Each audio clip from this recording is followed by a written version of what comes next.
Segmen Bijak Tani untuk awal tahun 2021 ini dalam apa juga bidang termasuk bertani perlu disertai dengan ilmu dan usaha yang gigih. Atas sebab itu juga harap-harap selepas ini tidak ada lagi pihak yang cuba menggunakan istilah tangan panas untuk mengelak daripada menceburi bidang pertanian.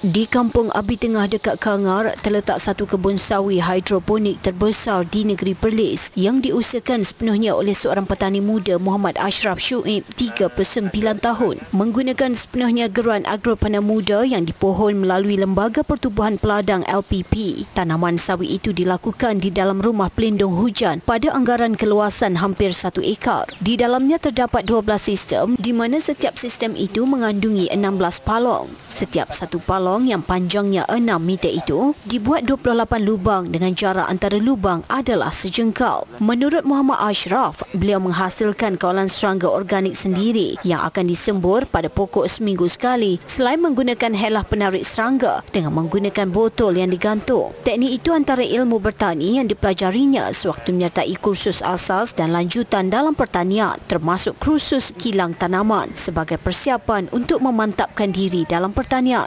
Kalau macam tanaman hidroponik ni, kita kena selalu periksa kita punya kandungan air tu.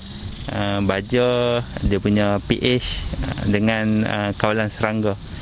Tapi tak rumit lah untuk buat benda-benda tu sebab kita dah ada alat, contoh macam isi meter, pH meter. Ketika ini sawinya baru saja dituai dan tuaian seterusnya akan dilakukan minggu hadapan dengan anggaran antara 30 hingga 40 kilogram setiap minggu. Muhammad Ashraf mampu menghasilkan kira-kira 1.5 tan sawi setiap tahun. Pada permulaan benih sawi akan disemai dan dibiarkan bercambah di tanah selama 10 hari. Sebelum benih yang sudah mengeluarkan tunas itu dipindahkan ke dalam pot yang diletakkan span sebagai alas. Pot berkenaan diletakkan di dalam lubang palong sebelum hasilnya dapat dituai kira-kira 35 hari kemudian. Tanaman yang dilakukan secara berperingkat itu membolehkan hasilnya dapat dituai seminggu sekali. Perancangan kita ada lagi 3 greenhouse dekat hujung tu. Kita plan untuk buat semula rock melon tapi tak banyak lah, lebih kurang 100 ke 200 polybag.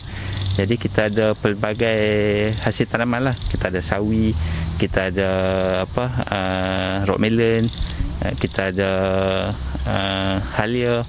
Lepas tu sekarang ni ada kecil-kecilan kita buat tanaman hiasan.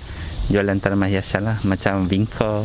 Menurut Muhammad Ashraf, beliau masih enggan berputus asa walaupun tanaman rock melon yang diusahakannya dahulu pernah gagal. Muhammad Ashraf mengakui sehingga kini beliau masih mendalami selok-belok bidang pertanian.